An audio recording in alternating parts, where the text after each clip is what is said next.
Welcome back, everybody, to the Chōten Podcast, where we sit down with the founders, innovators, and leaders who are redefining the future of business leadership and human performance.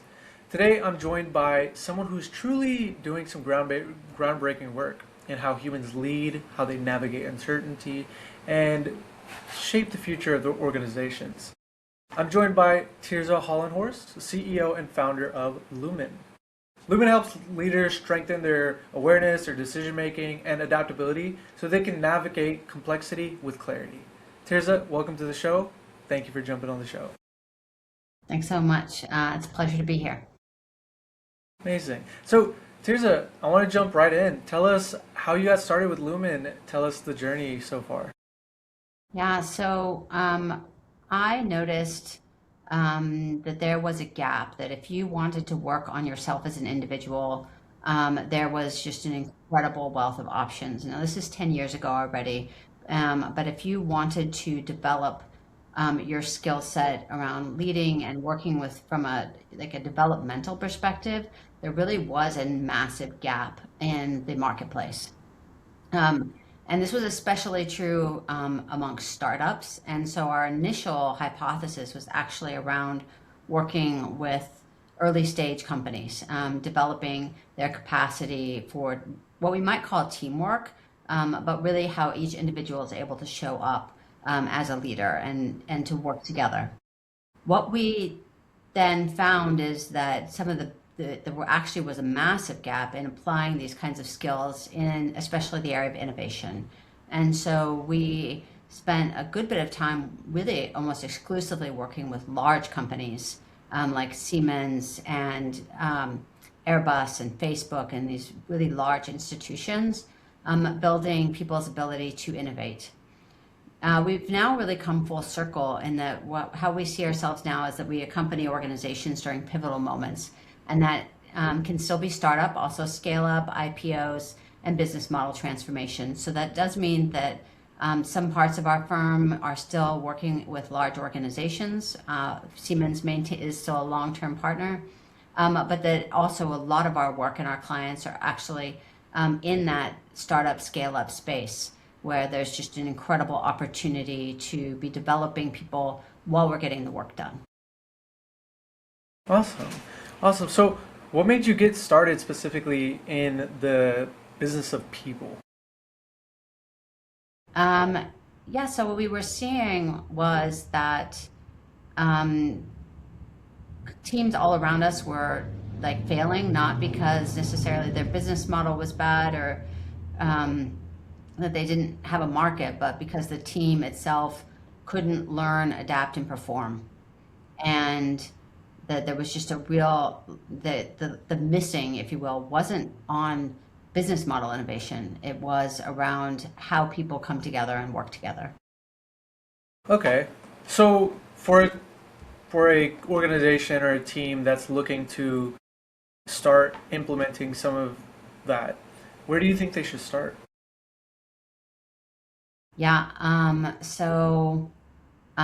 I like to start everything with what I call brand promise, which is who are we promising to be, even as perhaps our products change, because all of us are in a moment where how we deliver is shifting, and even kind of maybe what we deliver exactly is shifting, but who we are as a company and what we promise to our customers, that needs to stay solid.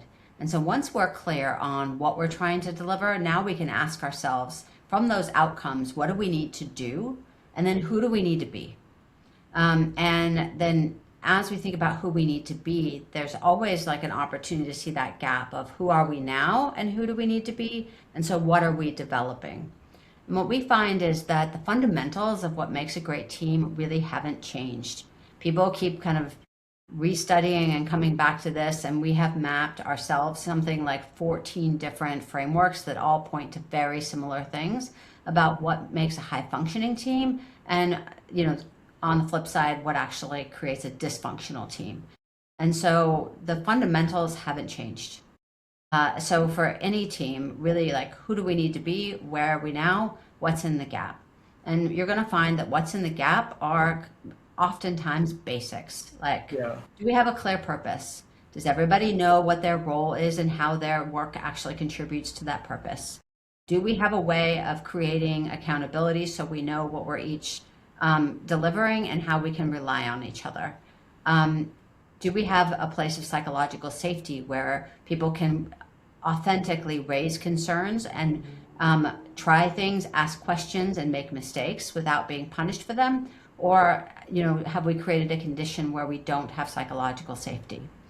And then from there, we can get into kind of finer points around how we're working together, how we're handling things off. But a lot of things these days really come down for the individual to how am I self-regulating?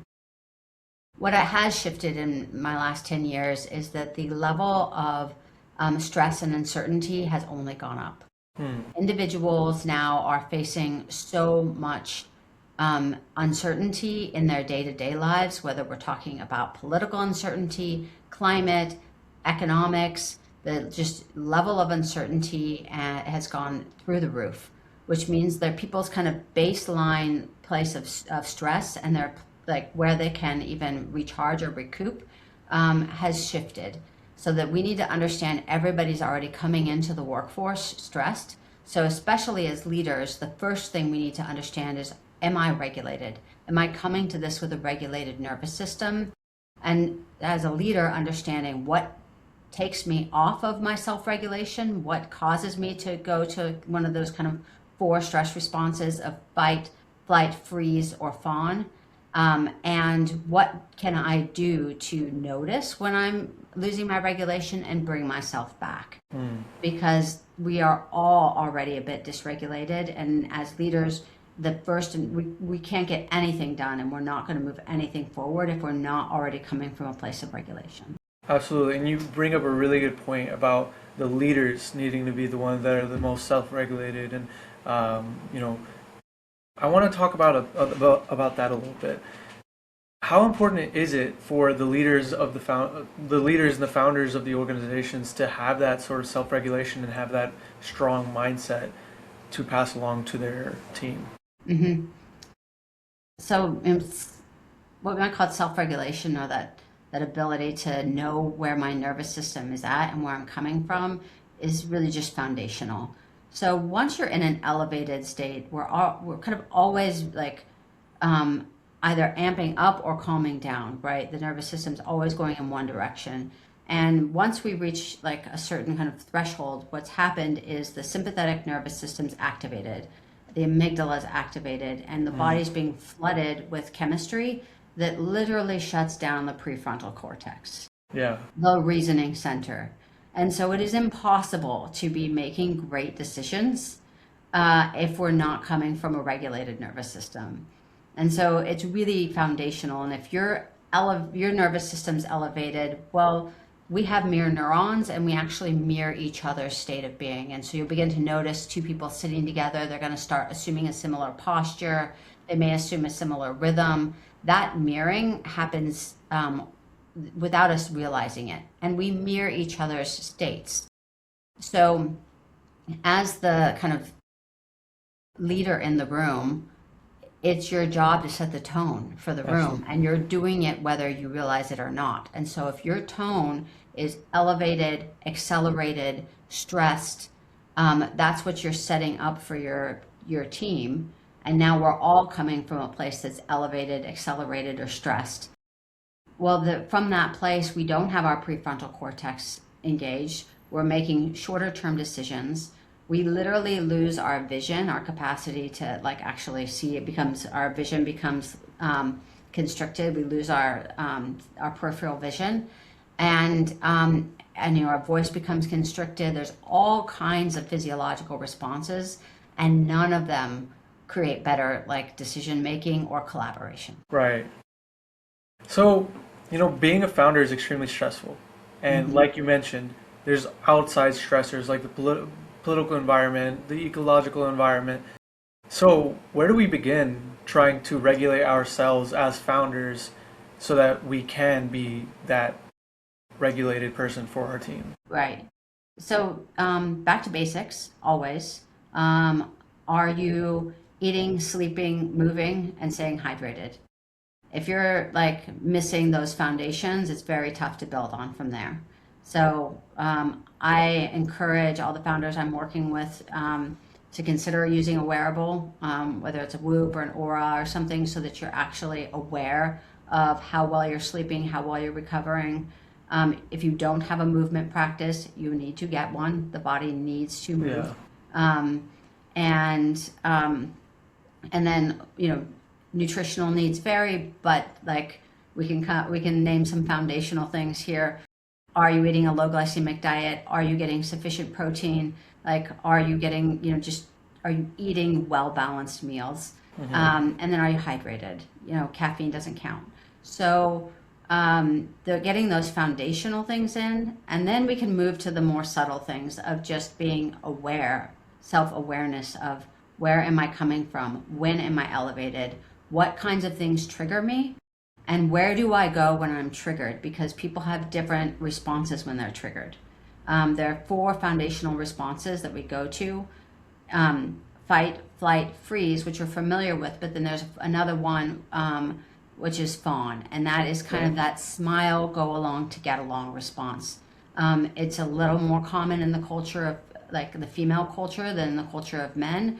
But both sexes and really most like higher mammals do it, where we try and make friends.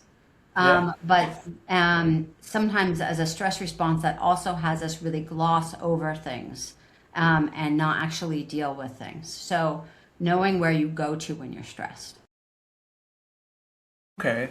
Yeah, and you make some really good points. I hadn't ever even thought about the fawn response. The fight, flight, freeze. Everyone knows those, right? And that's really good insight to have with, especially with new founders. New founders tend to have this gung-ho mentality where they need to do everything all at once.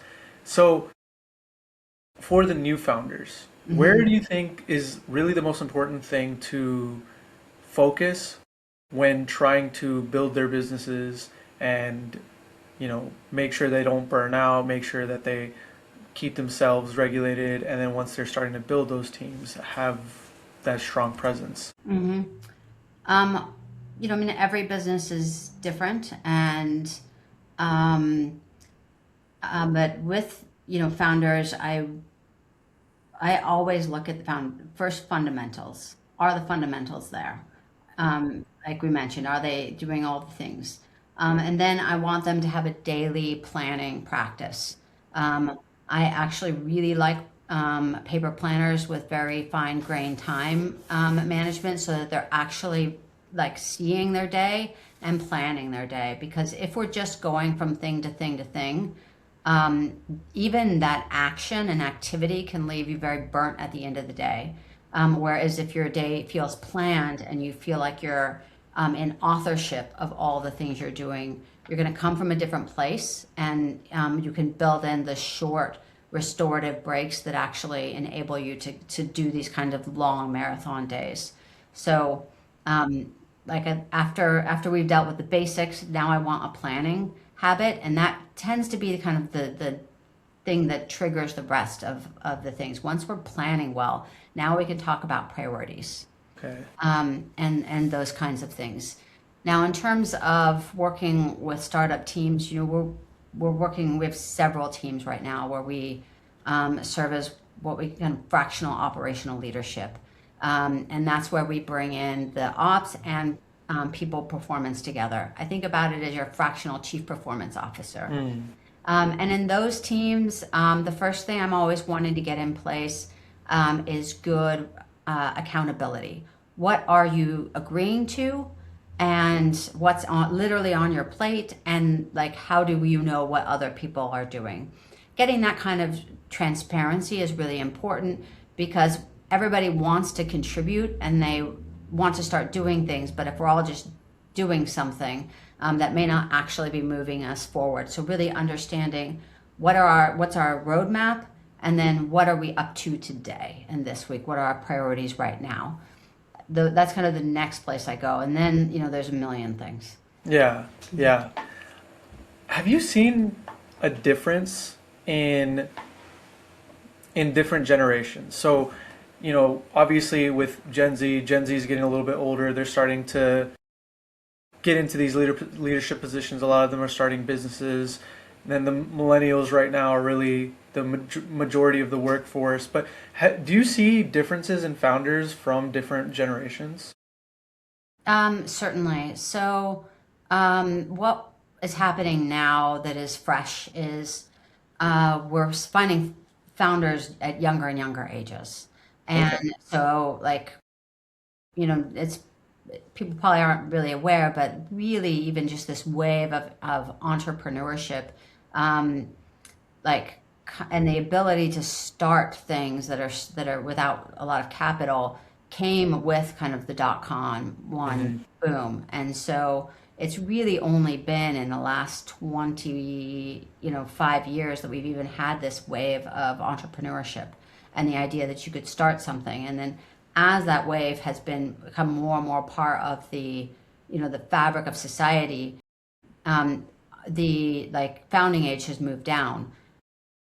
When I started my first business, like I was literally going to the library to learn how to start a business, Yeah. because the internet was not really a place, and never mind what's available now, where you have entrepreneurship programs inside your undergrad, and there's a million and one programs ready to help you start your business. So that kind of support system just didn't exist as it Hmm. does now. Never mind AI, et cetera. And so the capacity for a much younger person to start a business is really there, and that's amazing. And a lot of our younger founders actually, because we're building on now multiple generations of people who have been doing some kind of human development work, a lot of our founders actually are starting with a much higher kind of what we might call EQ than people in the past.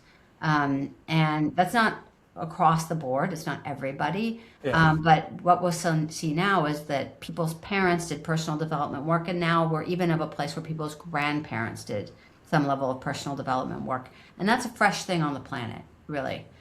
So this says that we have young people with a lot more awareness of themselves, others, and just how to be a developed adult in the room. Now, that's not across the board. And so, what we also have, though, is some very young folks in the workplace who, and even leading organizations, who just because there's not a lot of life experience, are kind of have some pretty significant gaps in their understanding of things and just how teams work, what might be happening, dynamics. Just there's just a limited life experience, and so that can lead to some pretty major blind spots. Yeah. We'll leave it at that. Um, but I think it's great, honestly. Like I'm a pro innovation person, and I believe that human creativity and our capacity to create solution is what got us both into this mess, if you will, and also what can get us out of it. Yeah. And so I'm personally very excited to see more people coming with a sense of purpose and a desire to make great things happen in the world. Yeah, absolutely. And that shift with the younger crowd and founders getting younger and younger, I've seen that myself as well. I've kind of always attributed it to, oh, the 9 to 5 isn't cutting it anymore. My dad used to be like my dad's generation, you could make 35K, one parent, one income household, buy a house, have kids, and everything was fine. And it seems the older we get, or the younger generation doesn't seem to have that same sort of possibility within the 9 to 5 structure. So that's where I thought of, the idea of more younger founders are coming from. So you mentioning the higher EQ, maybe their parents or grandparents also did that sort of development work, is not something I really even thought of, and that's really cool to think about. Um, I want, with that same, topic. Do you think it's easier now with all of the competition? Like, obviously, it's easier to get started with AI and the dot coms and everything now online. But do you think because of that, because there's so much competition, it's more difficult for a founder? I think this is one of those things where individual results are going to vary so much. There's no blanket response to this. Um, it has never been easier to start a business, and there has never been more support than there is now, in all kinds of ways. Like, everybody's got a incubator. There's all kinds of programs. There's like just tons of support on the internet. Like, there's never been more support for founders. And we didn't even used to have the idea of an entrepreneur as an archetype. That wasn't even an archetype 30 years ago. People, okay, they were business owners, but the idea of an entrepreneur being something you wanted to be, Yeah. like that just didn't even exist not that long ago. So is it like easier to stay in business or to start something that's going to last and be profitable? I would say if we had to make a decision, it's harder, because there is more competition, but at the same time, there's like more niches. So there's just more like entrepreneurism, and there's more avenues to sell a thing. Yeah. It wasn't that long ago that if you wanted to sell something, you had to get it into a store. Now you can sell things online, and you can Yeah. there's just all kinds of support for even just kind of small niche products. So it's a little bit impossible for me to tell whether, that this individual mileage may vary. Yeah. Yeah. Yeah. One thing I've consistently seen is really with entrepreneurship, it's just a desire and discipline to keep going. Because you're going to get punched in the face a ton in this realm. And if you could just keep going, you're eventually going to find the thing that sticks, and then just keep going from there, keep reiterating, and you'll be able to be successful. But it does take a lot of trial and error, right? So how can you, as a founder, how do you think you can minimize that trial and error as much as possible? And talk to customers. That's good. Like, yeah, like go listen to your audience. Like, you want to minimize trial and error, go understand who your customer is, really understand their needs, and how you're going to solve them. Because like the trial and error is all about trying to get product market fit, if you will. So if you want to shorten your time to product market fit, talk to your customers. Yeah. Make sure you have one, and that you're serving a real need. There's I work a good bit in Germany, and they had a saying that people here in Silicon Valley are designing the finest salty crackers while the world is dying of thirst. And there is a lot out there of businesses that are serving these kind of micro needs that aren't real needs. Right. And I think as we go through the kind of compression that is inevitable over the next several years, people who are not serving real consumer wants and business needs, like we may find a thinning of the businesses. Yeah. Yeah. Absolutely. So with the introduction of AI and how much it's really being ingrained in our day-to-day lives, how are you as a business using AI to make your services better, more efficient, whatever the case may be? So of course use it in a whole variety of ways in our day-to-day operations. And we are kind of making our goals for the next year of how we're going to leverage more of agentic AI. We've been doing a lot with Gen AI, but in terms of like actually enabling more of our things to be automated. And and then like we have not released with my GPTs or pick your model equivalent for our frameworks and ideas, but I do really think that the possibility is there. And it has definitely changed both our services and our service model for sure. Okay. How has it changed your services and service models? Because we're in the business of change, AI has brought on a whole new type of change. And Yeah. so a lot more of our kind of large organization work is now on how are we supporting organizations in this workforce transformation moment. And the work that we've been doing around entrepreneurship and how do we enable like innovation to come from anywhere in the organization is now really like reaching its appropriate moment with AI, because saying that people needed to go beyond fulfilling on a job description to be continuously creating value. When we started talking about this 10 years ago, it was like, okay, that's cool for a few people in the organization. But now people understand that really, if you're not continuously innovating in your role and automating what can be automated and like finding new ways to create value, you are going to be automated out of a job.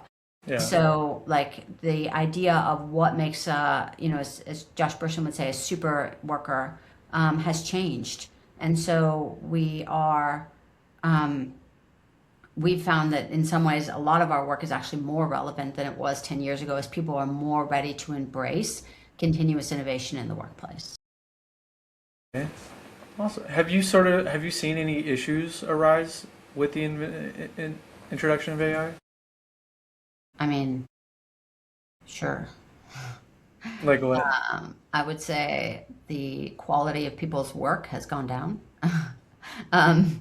Like it's easier to do marginal work, so work quality's gone down. The the businesses we're working with, we were just kind of reviewing. We have 3 of our current companies are AI businesses in some way or another, and so like who we're working with has changed, and I think this will be a year where we start to see some of the real like dangers and challenges begin to crop up. There's a lot of concern around what it means to have AI companions and what that's going to mean for individuals. And I think there's a lot of legitimate concern. And I think this will begin to be a year where these kind of larger issues of security and what people are using it for begins to crop up. So, see? Yeah. Yeah, there's a lot of things to be scared about with AI. I'm a big AI guy, but I'm definitely not one of the guys that tells people not to be afraid of it, or No, it's definitely there's a lot of valid concern. Absolutely. It's not really, are we going to have challenges? It's what shows up and how how catastrophic are they before we create like meaningful control. Absolutely. I don't think it's a question of are we going to have catastrophic challenges. Yeah. And actually that's something that I mention a lot on this podcast, is that right now we're in the phase of AI that people are trying to make everything AI, right? They're trying to automate or replace every single role. And eventually we're going to be in a place where we realize that we can't automate everything. We can't make everything AI. We're going to have that human connection, and AI is only going to be used for the things that we just don't want to do, like the emails and the manual follow-up and the minutia of everything. That's really where AI is going to shine in the next few years. I do think a lot of the AI companies that are coming up that are trying to replace every single thing are going to fail in some capacity. Yeah, I also think at some point talking about, AI is going to be like talking about like in the cloud, it's on the internet. We don't say like we're going to use the internet. Nobody says that anymore. We're going to use the cloud. We don't say that anymore. And I think in another like 18 months, we're also not going to say use AI. Fair enough. Yeah. Fair enough. Awesome. So let's shift our focus to just the business side of things. How have you been able to grow your business and continuously get clients and continuously scale? Personal relationships. Is that your main type, sort of? Yeah. Okay. Yeah. People hire us because they meet us, they experience us, they trust us. and we build the relationships from there. Yeah. Gotcha. What would you say to a founder that may not have that sort of network yet? Get out of your house. Okay. What do we do when we get out of our house? Where do we go? Go meet people. I mean, it depends on who your clients are, right? You need to, it's going to depend on where your clients are. But I think all of, like, in some ways, AI has absolutely ruined cold outreach. Like, somebody's like, oh, we're going to get you a bunch of warm leads. They're going to, as somebody whose title says CEO, the number of just like, insane things that I have to filter out of my inbox every single day. People, yes, it might work. Yes, you might get a few that way, but like I'm real skeptical that the increase in kind of spammy outreach is just really going to ruin a lot of things. So go get out and create relationships. Yeah, yeah. Have you sort of seen an issue with creating those relationships with that introduction of AI? I think it matters more.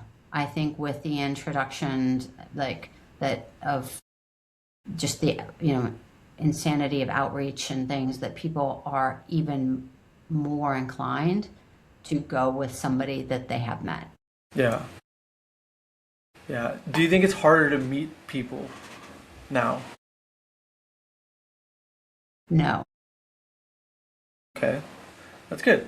That's good for the founders that are Yeah. listening. It's not harder. I mean, I like there were a few years there, and with the pandemic, that it was pretty hard to get out there. But I think people are hungry for connection and for community and to meet people.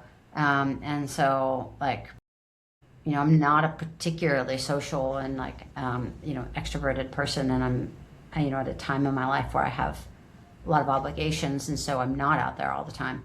But like, there's stuff happening in the city, all the time. You could be out at 3, 4 events a night right now.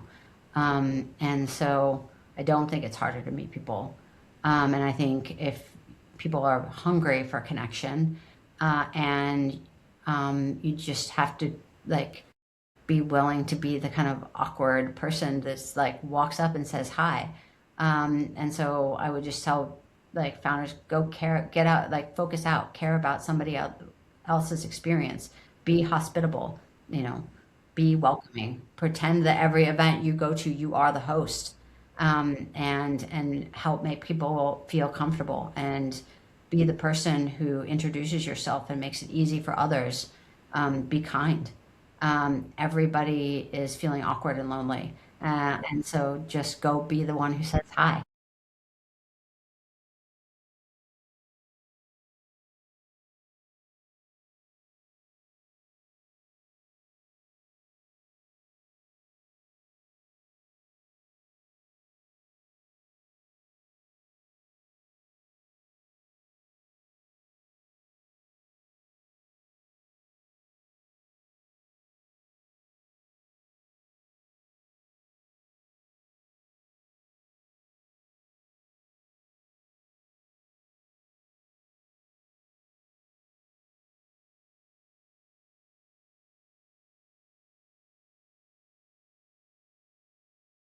I think just understanding that one is an outcome of the other. Like like business and profits come from creating value. And so go find the people you can create value for.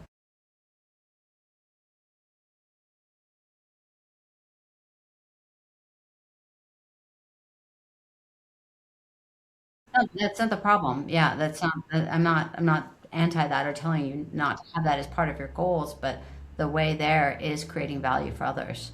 And so understanding who those others are that you're going to create value for, and where you're going to find them.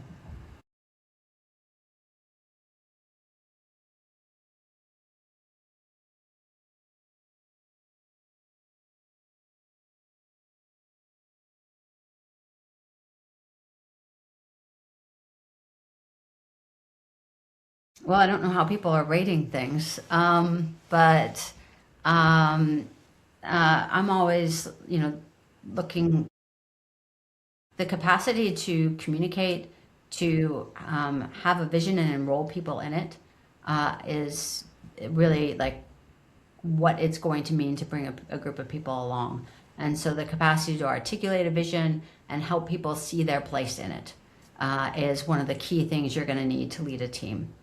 The next kinds of things, personal and accountability and the capacity for self-reflection, to look at how did I do today? How did I show up? What value did I create and where could I have done better? And that ability for self-reflection. The vulnerability to ask for and receive feedback. If you want to create psychological safety on your team, first thing to be doing is ask for feedback. Hey, team, I'm doing my best here. How could I be showing up better for you? That is the best way to show the vulnerability that's going to allow for psychological safety on your team.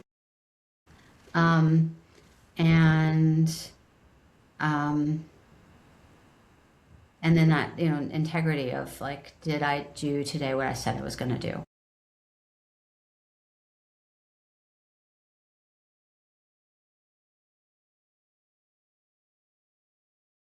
That they need to do more. Yeah. So ultimately, leadership is really a causing.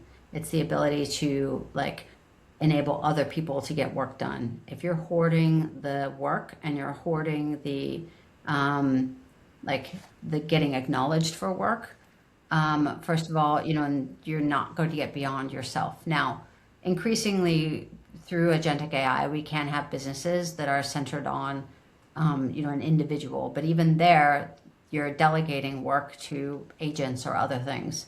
And so, trying to get beyond the idea that you're doing more than you're causing. So you're enabling things to happen in the world, whether that's now through agents or through individuals.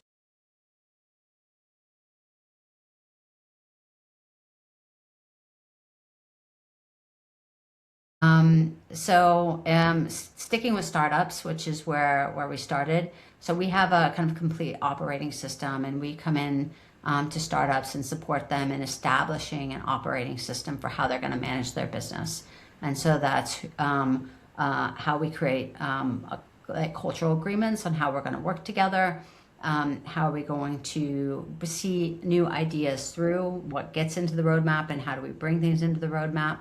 And how are we going to have a cycle of what we might call sprints, but we can also call them learning cycles, of acting and then reflecting on how we're doing and learning. And so if we're speaking in startups, what we do is we really come in as fractional leaders, where we're sort of we think of it, the imaginal selves. We're the ones who are coming in with a culture of accountability, groundedness, self-reflection, learning, those things we want to see in the team at large. We bring those in by our ways of being and then help get those working on the team.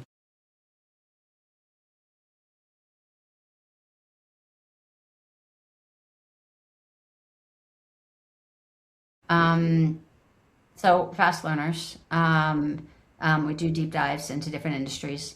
And some of that really does come back to kind of brand promise, as I said in the beginning, is like, what are we promising to be, and what does that mean for our culture and who we need to show up as?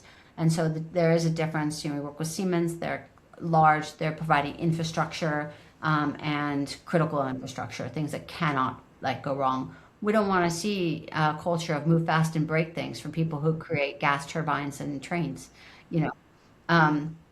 And whereas with some of our other organizations, like, we can take a more rapid iteration approach and a testing with our customers approach. So really understanding what's the promise, and then how does that translate into the culture, because potential high functioning teams all have common traits. So does a organization capable of continuous innovation have a lot of common traits and ways of working. And so there's actually more in common across industries and what makes a great team and a team with the capacity to continuously iterate than there are differences. And so, because we're not here to tell you what should be on your roadmap or like bring the kind of technical work, the work of bringing the team together and having us run well is really actually incredibly universal.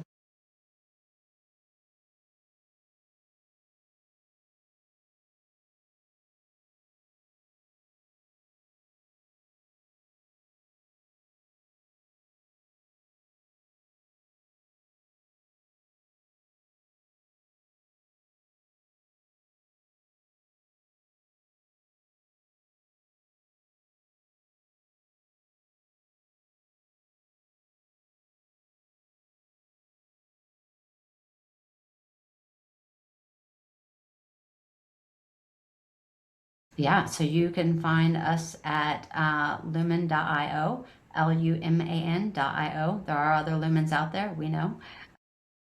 And you can find me at Tirza at lumen.io. So Tirza, Tirza at lumen.io. See you. Yeah.